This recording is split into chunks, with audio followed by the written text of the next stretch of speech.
Special thanks to our friends at this company who was nice enough to send us this Backlit night light. This is a 2-pack inside of this box. So let's open it up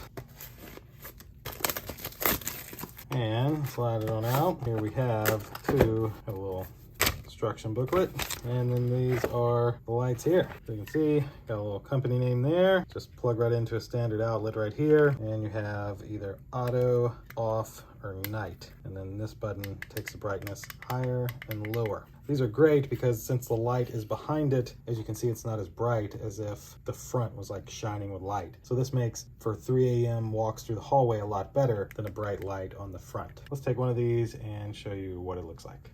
So we're gonna plug in our little light to our outlet. And if we put the light instantly cut on.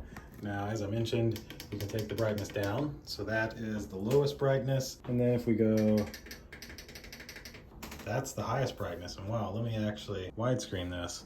It's actually pretty bright. This would be great for in a hallway, I think. And as I mentioned, you can switch it either to night, to where it has a sensor to know when it's nighttime, which is what it's on right now. You can have it off, and you can have it on auto, where essentially when someone walks in front of it, it'll automatically cut on. Thanks again to this company for sending this to me. Thank you all for watching. We'll see you in the next one. Deuces.